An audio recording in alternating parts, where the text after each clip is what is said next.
So this is our error middleware.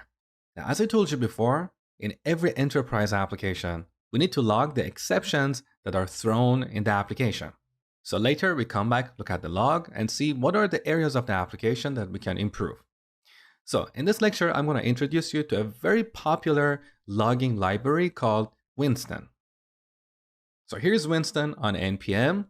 The current version is 2.4, and you can see there have been over 6.5 million downloads over the last month. It's a very popular and feature-rich library. So let's get started.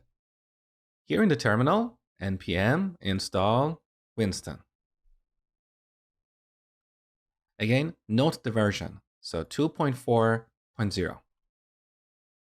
Now, let's go to index.js and configure Winston. So on the top, first we need to load this module. So require Winston and store it in this object, Winston. Now this Winston is the default logger that is exported from this module. You can also create a logger manually, but using the default logger is sufficient for small to medium-sized applications. You may need a custom logger only if you're building a really large, complex application, and you want to have different loggers that behave differently in different parts of the application. So this logger object has what we call a transport.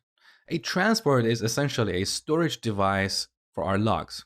So Winston comes with a few core transports. They are console for logging messages on the console, file, and HTTP for calling an HTTP endpoint for login messages.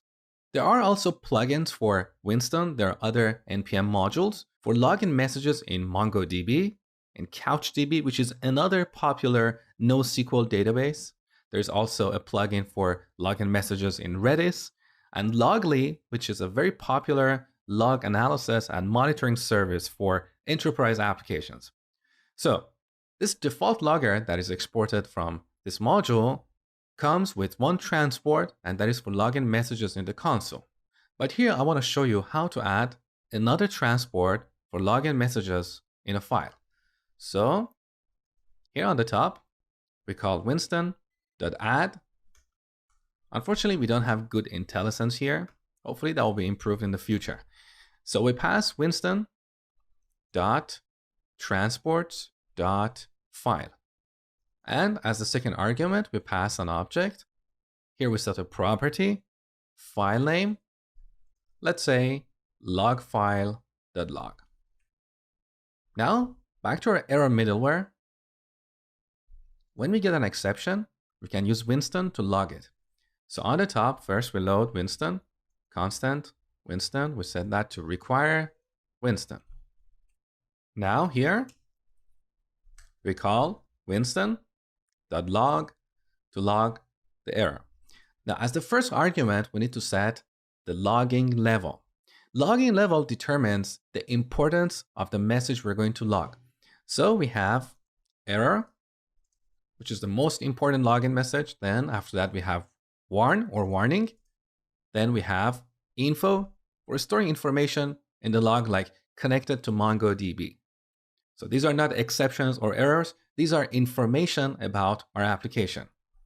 We have verbose, debug for writing debugging information, and silly.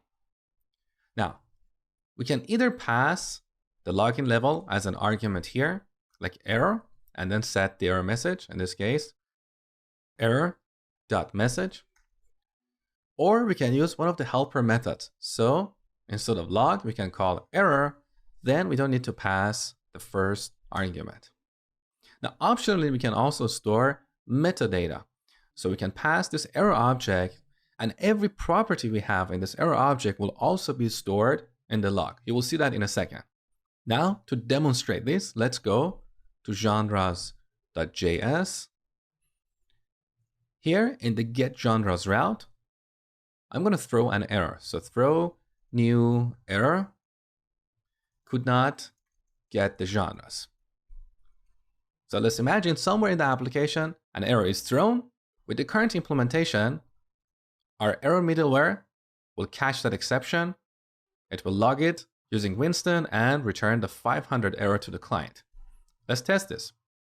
So I'm going to run the application. Beautiful. Now back in Postman, let's send a GET request to the genres endpoint. All right, so here's our internal server error. Now, if you look in the console, you can see the details of this exception. So here we have error because we used Winston.error method. Here's the error message, could not get the genres. And below that, we've got the stack trace, which is part of the error object. So this is the console transport, which is configured on the default logger. Now, in our project, you can see here we have this new file, logfile.log. Here we have a JSON object with a few properties. Message is could not get the genres. We've got stack, which represents the stack trace. And if you scroll to the far right, you can see level is set to error. And here's the timestamp when the error occurred. So with this level, in the future, you can query the log file and perhaps extract only the errors or maybe only the information messages. So this is the big picture. We simply call Winston.error or one of the other helper methods. And depending on the transports that we have configured, Winston will log the given message. In the next lecture, I'm going to show you how to log to MongoDB.